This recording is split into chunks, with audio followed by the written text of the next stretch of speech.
तो पिछली वीडियो में हमने देखा था, हमने क्वेश्चन नंबर 10 तक कर लिए थे। 11वां क्वेश्चन इतना अच्छा नहीं है। क्वेश्चन नंबर 12 देखते हैं जो कि आया हुआ है। 12 और 13।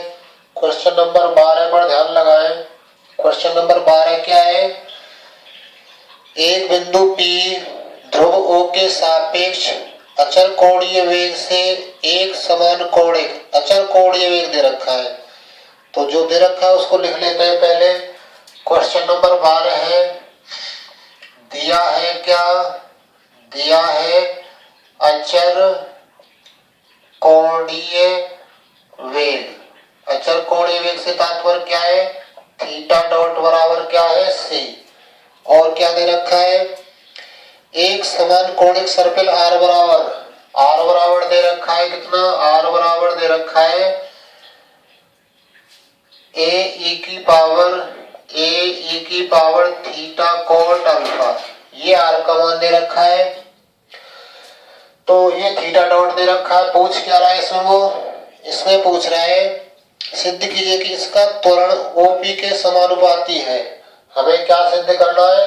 कि इसका जो त्वरण है वो किसके समानुपाती है? OP के। तो लिख लेते हैं उसको। सिद्ध करना है त्वरण समानुपाती किसके? OP के। OP का मतलब क्या होता है? R होता है। OP का मतलब क्या होता है? R। जहां OP बराबर किसके होता है? R के। क्योंकि जिस टाइप से हमारा वक्र होता है उसमें ध्रुवांतर रेखा होती है। ये बिंदु O होता है और ये बिंदु P होता है। ये दूरी क्या होती है? हमारी R। तो OP बराबर क्या होती है? R। ये ध्रुवांतर रेखा होती है और ये कौन सी रेखा होती है? प्रारंभिक रेखा। तो OP के सिद्ध करना है त्वरण। लेकिन ये कह नहीं रहा कि कौन सा त्वरण है, अनुप्रस्थ त्वरण है कि हरीय त्वरण है। तो त्वरण शब्द लिखा हुआ है तो इसका मतलब परिणामी त्वरण की बात कर रहा है। परिणामी त्वरण है तो त्वरण का फॉर्मूला लिख लेते हैं, फिर देखते हैं उसमें आवश्यकता किन किन की पड़ेगी। त्वरण बराबर है अंडर रूट कितना? अरीय त्वरण स्क्वायर प्लस कितना? अनुप्रस्थ त्वरण स्क्वायर।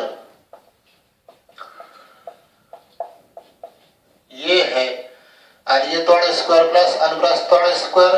अरीय त्वरण क्या होता है? अरीय त्वरण का फॉर्मूला याद होना चाहिए हमें। r double dot minus r theta dot square का स्क्वायर प्लस कितना? अनुप्रस्थ त्वरण क्या होता है? 2r dot theta dot plus r theta double dot इसका स्क्वायर। ये डबल डॉट है तो हमें आवश्यकता पड़ेगी r डॉट की, थीटा डॉट की, थीटा डबल डॉट की और r डबल डॉट की। तो इन सब को हम निकालेंगे कहां से? समीकरण 1 और 2 से। समीकरण 1 और 2 से हम क्या निकालेंगे? r dot, r double dot, theta dot, theta double dot. Theta dot तो दे रखा है, थीटा डॉट c है तो थीटा डबल डॉट क्या हो जाएगा? 0। दोबारा अवकलन करेंगे तो कांस्टेंट c का अवकलन क्या हो जाएगा? 0। तो समीकरण कौन से? समीकरण 1 से थीटा डबल डॉट की वैल्यू क्या हो जाएगी? 0। ये हमारा त्वरण का मान है। इसको नाम देते हैं समीकरण 3। बाद में समीकरण 3 में मान रखेंगे। ये थीटा डबल डॉट की वैल्यू क्या हो जाएगी? 0। तो थीटा डॉट और थीटा डबल डॉट मिल गए, दो चीज मिल गई। दो चीज और चाहिए हमें, r डॉट और r डबल डॉट। तो अब कहां से मिलेंगे वो? समीकरण 2 से। समीकरण 2 का अवकलन करेंगे। समीकरण कौन से का? 2 का t के सापेक्ष अवकलन। t के सापेक्ष अवकलन करेंगे तो इसका तो r डॉट हो जाएगा बराबर एक कांस्टेंट है e की पावर थीटा कोट अल्फा का क्या होगा? e की पावर थीटा कोट अल्फा होगा। फिर थीटा कोट अल्फा का करेंगे तो d theta upon dt। Theta का हो जाएगा थीटा डॉट और कोट अल्फा कांस्टेंट है, कोट अल्फा। तो r डॉट की वैल्यू हमें ये मिली। इसमें ये फिर से r बन गया है तो r डॉट की वैल्यू क्या हो गई? r थीटा डॉट और कोट अल्फा, ये आर हो गया, ये थीटा डॉट कोट अल्फा है ही। थीटा डॉट का मान रख देते हैं सी है, तो इसका मतलब आर डॉट का मान क्या हुआ, आर सी कोट अल्फा। आर डॉट का मान मिल गया आर सी कोट अल्फा, और हमें किसकी आवश्यकता है, आर डबल डॉट की, तो यही से निकाल लेते हैं। This implies R double dot क्या हो जाएगा, सी कोट अल्फा तो कांस्टेंट है, R dot C cot alpha हो जाएगा। तो आर डबल डॉट की वैल्यू क्या हो जाएगी, इसमें आर डॉट का मान लिख देते हैं, R C cot alpha, R C cot alpha into c cot alpha. तो आर डबल डॉट की वैल्यू क्या हो जाएगी, ये आर सी स्क्वायर और कोट स्क्वायर अल्फा, ये आर डबल डॉट की वैल्यू हो गई। हम क्या करेंगे, ये सारे मान उठा के समीकरण 3 में रखेंगे। समीकरण 3 में रखेंगे तो हमें अभिष्ट त्वरण प्राप्त हो जाएगा, और वो त्वरण हमें सिद्ध करना है किसके समानुपाती है, आर के समानुपाती है, ओपी के समानुपाती है। ओपी का मतलब आर के समानुपाती दिखाना है। तो देखते हैं किस टाइप से प्राप्त होता है।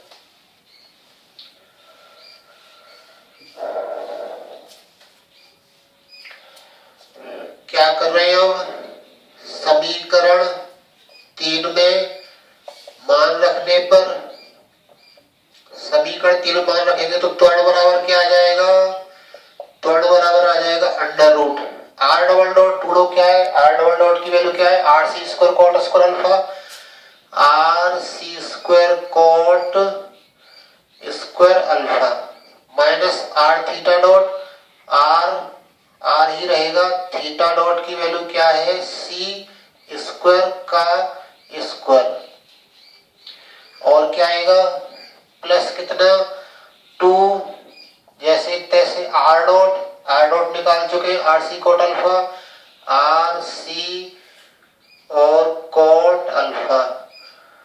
उसके बाद में क्या है थीटा डॉट की वैल्यू क्या है सी, प्लस आर जैसे तैसे थीटा डबल डॉट हमारा क्या आया है 0, और इसका क्या होल स्क्वायर। हमने सारे मान इस समीकरण 3 में रख दिए, आर डबल डॉट का, थीटा डॉट का, आर डॉट का, थीटा डॉट का और थीटा डबल डॉट का। अब इसको थोड़ा सरल करेंगे, देखते हैं त्वरण क्या प्राप्त होता है। हमें ये याद रखने पड़ेंगे कि हमारे आर डबल डॉट और आर डॉट क्या आए थे, आर डॉट की वैल्यू आर सी कोट अल्फा है, आर डबल डॉट की वैल्यू क्या है, R C square cot square alpha. तो इनको नहीं बता रहे हम याद रखने के लिए, यहाँ एक इकट्ठा लिख देते हैं। आर डॉट की वैल्यू क्या है, आर सी कोट अल्फा। तो ये क्या होगा,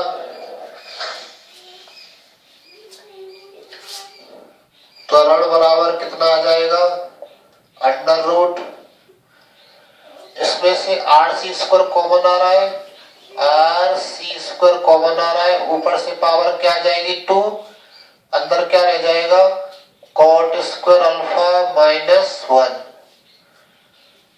कोट स्क्वायर अल्फा माइनस 1 और का होल स्क्वायर, प्लस यहाँ से क्या कॉमन आ रहा है, ये तो 0 ही हो जाएगा, इसका होल स्क्वायर होगा क्या होगा 4 आर स्क्वायर सी की पावर 4 हो जाएगी, सी स्क्वायर हो जाएगा ये, और कोट स्क्वायर अल्फा, ऐसा हो जाएगा ये।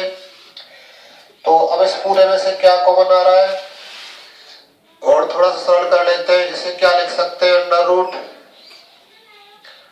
आर स्क्वायर सी की power 4 coat square alpha plus 1 का होल स्क्वायर खोल दे, कोट की power 4 alpha plus 1 minus 2 coat square alpha, और प्लस कितना 4 आर स्क्वायर और सी की पावर 4 कोट स्क्वायर अल्फा। तो कॉमन क्या आ जाएगा, आर स्क्वायर सी की पावर 4 कॉमन आ रहा है, आर स्क्वायर सी की पावर 4 कॉमन आ रहा है, तो बाहर आकर क्या रह जाएगा आर सी स्क्वायर रह जाएगा, ये दोनों में से कॉमन आ रहा है, तो अंडर रूट से बाहर आकर क्या हो जाएगा ये आर सी स्क्वायर। तो अंडर रूट के अंदर क्या बचेगा, कोट की power 4 alpha plus 1 minus 2 coat square alpha, और यहाँ से कॉमन क्या आ गया आर सी स्क्वायर कॉमन आ गया, क्या बच गया यहाँ पर 4 कोट स्क्वायर अल्फा। तो इसकी वैल्यू क्या हो जाएगी त्वरण की, RC अंडर रूट कितना हो जाएगा ये, कोट की पावर 4 अल्फा प्लस 1 प्लस के कितना 2 कोट स्क्वायर अल्फा, ऐसा रह जाएगा ये किसी का होल स्क्वायर बन रहा है, किसका होल स्क्वायर बन रहा है, RC स्क्वायर अंडर रूट क्या कोट स्क्वायर अल्फा प्लस 1 का होल स्क्वायर, तो होल स्क्वायर से ये कैंसिल हो जाएगा, तो ये क्या रह जाएगा RC square 1 plus coat square alpha, 1 plus coat square alpha की वैल्यू क्या है कोसेक स्क्वायर अल्फा, तो त्वरण हमारा क्या आया RC square cosec square alpha, ये वैल्यू हमारी त्वरण की आई है। हमें त्वरण समानुपाती OP के दिखाना है यानी कि R के दिखाना है, तो ये कांस्टेंट हटा देंगे, त्वरण समानुपाती R के हो जाएगा। तो देखते हैं अगली लाइन में,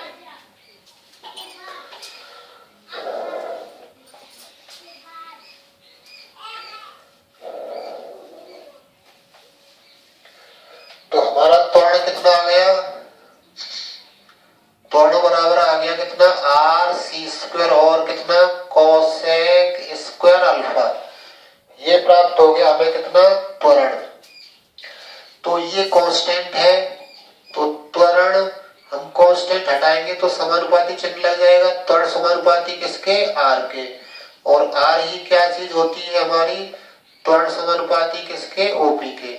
तो एक तो हमें ये सिद्ध करना था इसमें कि त्वरण समानुपाती किसके है OP के है, OP के समानुपाती सिद्ध कर दिया। अब इसमें और भी पूछ रहा है आगे, और क्या पूछ रहा है उसकी दिशा यानी कि त्वरण की दिशा P पर स्पर्श रेखा से वही अचर कोण बनाती है जो OP उस स्पर्श रेखा से बनाती है। तो यहाँ त्वरण और स्पर्श रेखा को लिख लेते हैं।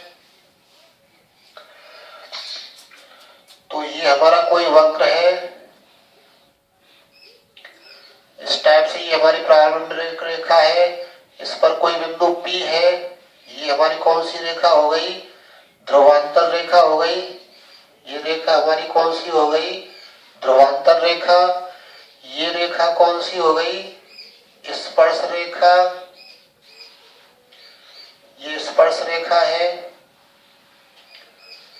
ये कौन सी रेखा है स्पर्श रेखा, और ये कौन सी रेखा है ध्रुवांतर रेखा। ये हमारा कौन सा बिंदु है P बिंदु है, और त्वरण मान लो ये है, ये हमारा क्या है त्वरण है। तो क्या सिद्ध करवा रहा है, क्या सिद्ध करवा रहा है वो इसमें सिद्ध करवा रहा है कि त्वरण की दिशा स्पर्श रेखा से जितना कोण बनाती है उतना ही स्पर्श रेखा ध्रुवांतर रेखा से बनाती है, ऐसा सिद्ध करना है। इसमें भाषा में क्या कह रहा है उसकी दिशा यानी त्वरण की दिशा P पर स्पर्श रेखा से, त्वरण की दिशा P पर बिंदु P पर स्पर्श रेखा से वही अचर कोण बनाती है जो OP यानी कि ये वाली रेखा OP उस स्पर्श रेखा से बनाती है। तो ये कोण हमें चाहिए, ये कोण हमारा क्या होता है स्पर्श रेखा और ध्रुवांतर रेखा के बीच में जो कोण होता है वो फाई होता है, और मान लें कि ये कोण कितना है बीटा है, मान लें ये कोण कितना है बीटा, किससे ध्रुवांतर रेखा से, ध्रुवांतर रेखा से कोण कितना है बीटा। तो tan बीटा क्या होगा हमारा, tan बीटा की वैल्यू हो जाएगी कितनी अनुप्रस्थ त्वरण, अनुप्रस्थ त्वरण फॉर्मूला है ये अनुप्रस्थ त्वरण बटे कितना अरीय त्वरण, अनुप्रस्थ त्वरण हमारा लंब का कार्य करेगा, अरीय त्वरण हमारा आधार का कार्य करेगा। तो लंब बटे आधार फॉर्मूला होता है, तो tan बीटा की वैल्यू क्या हो गई अनुप्रस्थ त्वरण बटे अरीय त्वरण। और क्या, और हमें आवश्यकता है फाई की, tan फाई बराबर क्या होता है r d theta upon dr, ये tan फाई की वैल्यू होती है, इससे हमें फाई मिल जाएगा r d theta upon dr। तो हमारा r क्या है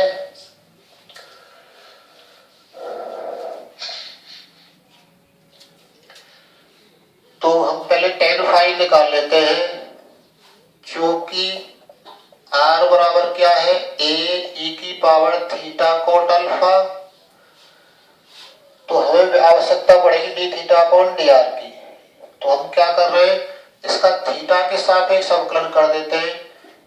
थीटा के सापेक्ष अवकलन, उसका फायदा क्या होगा कि यहाँ थीटा के सापेक्ष अवकलन करेंगे तो D R upon D theta मिलेगा। हमें उल्टा चाहिए, बाद में D theta upon D R बना देंगे उसको।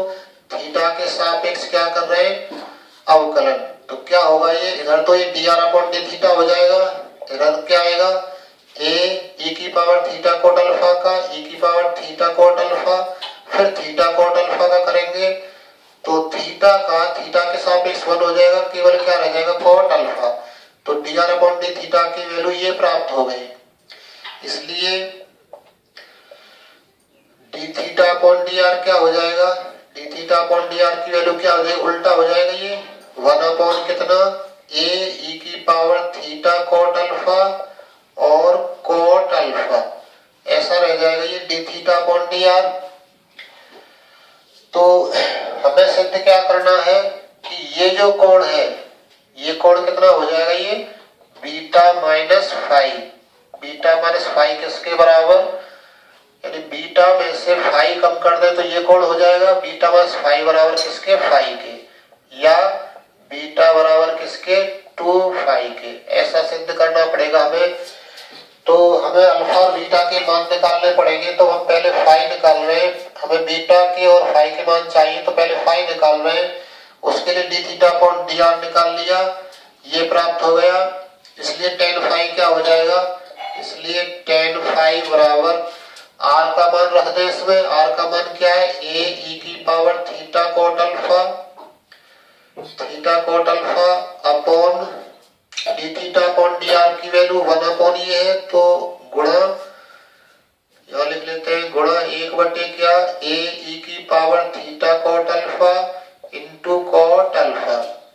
तो यहाँ ये कट रहा है, क्या रह जाएगा 1 कोट अल्फा। तो टेन फाई की वैल्यू क्या आ जाएगी, टेन फाई इक्वल टू आ जाएगा कितना, टेन अल्फा। 10 से 10 कट जाएगा तो फाई की वैल्यू क्या आ जाएगी, अल्फा। तो ये वैल्यू हमारी फाई की आ गई कितनी, अल्फा। फाई की वैल्यू हम निकाल चुके। अब हम बीटा का मान निकालेंगे। बीटा का मान कैसे निकालेंगे, अनुप्रस्थ त्वरण बटे अरिय त्वरण करके। तो देखते हैं बीटा की वैल्यू क्या आती है। ये फाई की वैल्यू हमें याद रखनी है। फाई की वैल्यू क्या आई है, अल्फा।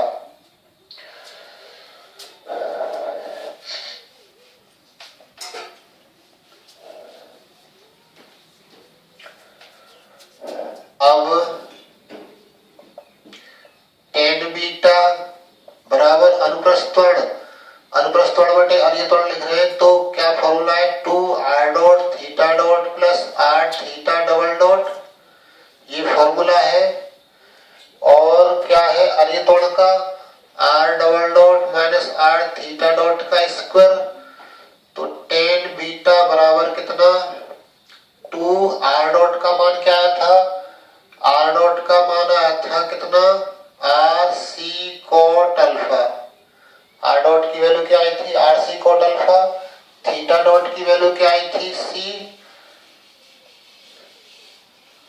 को थोड़ा दूर लिख लेते हैं, R C cot alpha plus R को आर ही रहने देते हैं। और theta double dot, theta double dot की वैल्यू क्या आई थी हमारी, 0। आर डबल डॉट की वैल्यू क्या आई थी, आर सी स्क्वायर, और क्या था, और कितना था इसमें, कोट स्क्वायर अल्फा था। आर डबल डॉट की वैल्यू थी आर सी स्क्वायर कोट स्क्वायर अल्फा। तो इसको थोड़ा सॉल्व करते हैं, ये 0 हो जाएगा। तो टेन बीटा की वैल्यू क्या बचेगी, टेन बीटा की वैल्यू क्या आ जाएगी, इनकी वैल्यू देख लेते हैं एक बार। और ये त्वरण में और भी है, माइनस आर जैसे तैसे थीटा डॉट, थीटा डॉट की वैल्यू क्या है, सी स्क्वायर। तो ये कितना हो जाएगा, ये 0 हो जाएगा। ये हो जाएगा 2 आर सी स्क्वायर कोट अल्फा अपॉन नीचे आर सी स्क्वायर कॉमन ले ले, क्या बच जाएगा, cot square alpha minus 1। R सी स्क्वायर से आर सी स्क्वायर कट जाएगा। तो टेन टेन बीटा की वैल्यू क्या आ जाएगी, cot alpha upon cot square alpha minus 1। इसको हम 10 में चेंज कर ले तो ये 1/10 अल्फा होगा, अपॉन में क्या 1/10 स्क्वायर अल्फा। ये फाई की वैल्यू अल्फा निकाल चुके हैं, इसको हम रख रहे हैं याद रखने के लिए। -1 है, इसको थोड़ा सरल करेंगे तो 1/10 अल्फा, 10 अल्फा नीचे क्या आ जाएगा 1 - 10 स्क्वायर अल्फा अपॉन 10 अल्फा। इस भिन्न को हल करेंगे तो 10 स्क्वायर अल्फा का गुणा 1 में होगा, 1 - 10 square alpha upon 10 alpha, 10 square alpha. तो ये कहाँ पहुंच जाएगा, ये ऊपर जाएगा और ये दोनों कहाँ जाएंगे नीचे। तो इसकी वैल्यू क्या हो जाएगी,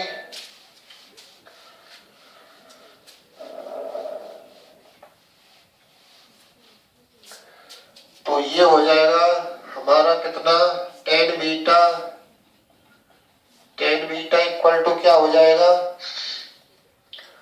2 और है इसमें, 2 और है ये वाला 2 कॉट अल्फा। तो क्या रह जाएगा ये 2 10 स्क्वायर अल्फा ऊपर और नीचे क्या 10 अल्फा और 1 - 10 स्क्वायर अल्फा। एक 10 अल्फा कट गया तो 10 बीटा की वैल्यू क्या बची 2 10 अल्फा अपॉन 1 - 10 स्क्वायर अल्फा। तो 10 बीटा की वैल्यू क्या आई 10 2 अल्फा हो जाएगा ये, तो बीटा की वैल्यू क्या आ गई 2 अल्फा। और अल्फा क्या चाहिए हमारा 5, इसका मतलब बीटा बराबर क्या हो गया हमारा 2 5। यदि हम चाहे तो इसको कैसे लिख सकते हैं, बीटा इक्वल टू 5 + 5, एक 5 को इधर ले ले तो बीटा माइनस 5 इक्वल टू क्या रह जाएगा 5। बीटा माइनस 5 क्या चीज है, तुम लोग और स्पर्श रेखा के बीच कोण, और फाई कौन सा कोण है स्पर्श रेखा और ओपी के बीच का कोण। और यही हमें सिद्ध करना था इसमें, हेंस प्रूव्ड कि बीटा माइनस 5 इक्वल टू क्या है 5। नेक्स्ट क्वेश्चन नंबर 13 की ओर बढ़ते हैं। क्वेश्चन नंबर 13 क्या है,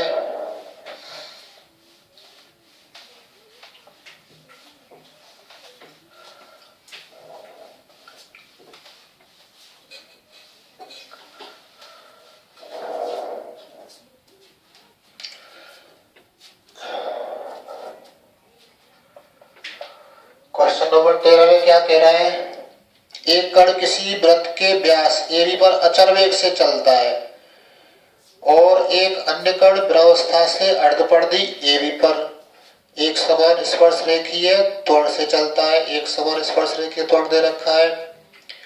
यदि A से एक साथ रवाना होते और B पर साथ साथ पहुंचते हैं, सिद्ध करो कि B पर उनके वेग π/1 में होंगे। ठीक है, तो किस टाइप से कह रहा है वो कि कोई अर्धपरिधि है, कोई क्या है अर्धपरिधि है, आधी परिधि है वृत्त की। मान लो ये कोई आधी परिधि है, ये बिंदु A है, ये बिंदु कौन सा है B। एक कण तो इस दिशा में जा रहा है, एक कण इस दिशा में जा रहा है। एक कण इस दिशा में जा रहा है तो मान लें कि इसकी त्रिज्या क्या है A है, तो ये दूरी हमारी 2a हो गई। ये दूरी हमारी कितनी हो गई 2a। मान लो कि यहाँ पे समय 0 है, यहाँ पर t बराबर क्या है 0 प्रारंभ में, और जब यहाँ पहुंच जाते हैं तो t बराबर मान लो t हो जाता है। तो यहाँ पर कह रहा है बिंदु B पर दोनों साथ साथ पहुंचते हैं। बिंदु B पर क्या होता है, ये वाला कण इधर से जाता है और ये सीधे जा रहा है, वो साथ साथ पहुंचते हैं, यानी कि दोनों का लगा हुआ समय t है। तो इधर तो वेग रेखीय वेग हो गया हमारा, एक रेखा में जाने वाला वेग, इधर ये वक्राकार है। तो इसके लिए दे रखा है उसने कि जो अर्धपरिधि पर चलता है उसके लिए क्या है स्पर्श रेखीय त्वरण, स्पर्श रेखीय त्वरण कैसा है, अचर है, एक समान है, अचर है ये। तो इसका मतलब क्या हुआ कि इधर जो हमारा S डॉट है, S डबल डॉट की वैल्यू क्या है, कोई कांस्टेंट C है। तो क्या करेंगे या C कह दें या C1 कह दें यहाँ पर।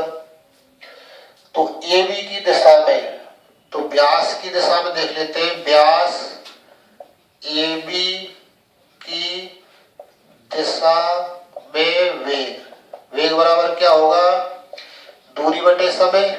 वेग बराबर क्या होगा हमारा, दूरी बटे समय। दूरी कितनी है 2a चली है, समय कितना लगा है उसको t समय लगाए। t समय लगाए कितनी दूरी तय करने में, तो समय लगा दिया हमने t।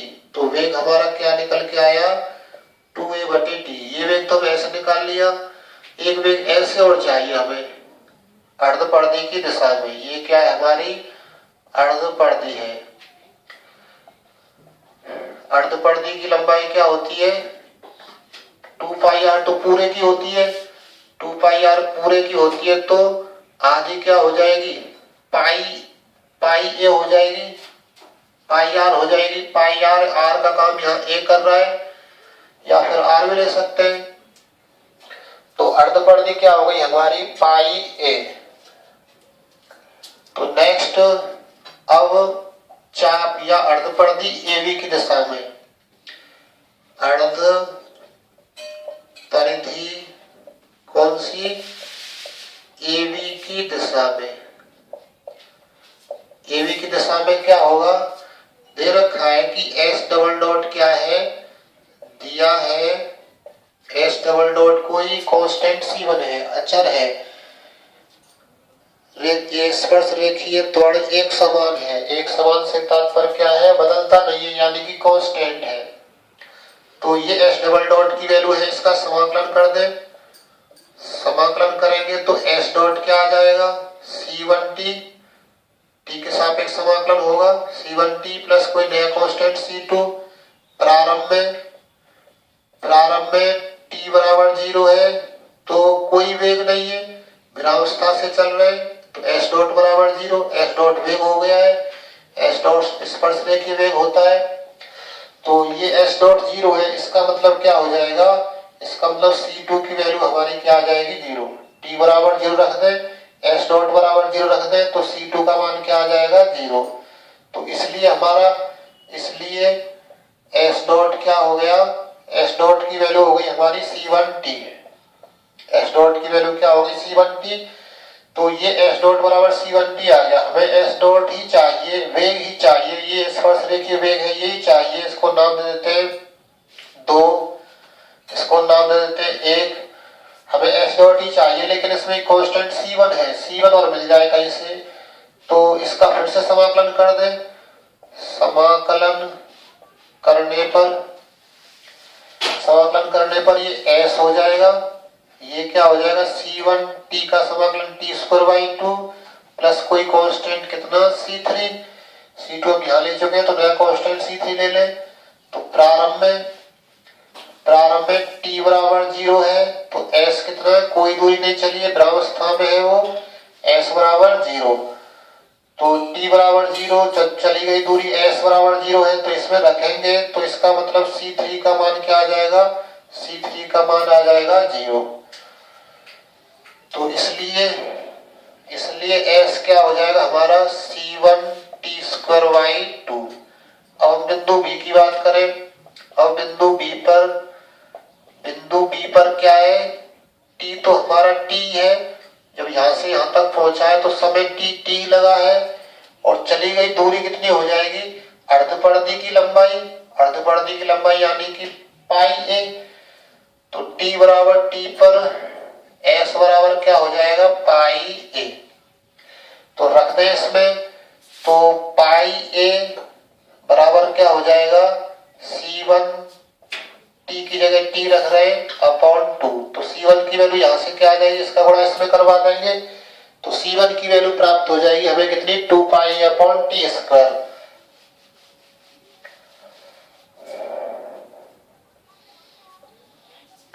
तो इसलिए इसकी वैल्यू C1 की वैल्यू क्या हो जाएगी पाई a अपॉन 2 और आएगा 2 पाई a अपॉन कितना t स्क्वायर।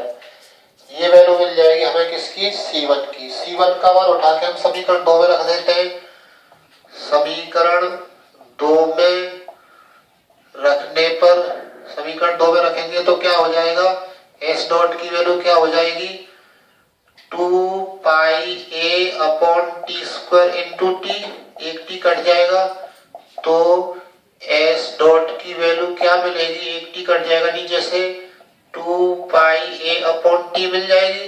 इसलिए किनका, इसलिए वेगों का अनुपात, वेगों का क्या अनुपात बराबर क्या, अर्धपरिधि पर वेग, अर्धपरिधि पर वेग यानी कि एस डॉट बटे नीचे क्या, व्यास AB पर वेग, AB पर वेग कितना है वो हम लिख देंगे। तो क्या आएगा इसको हल करने पर,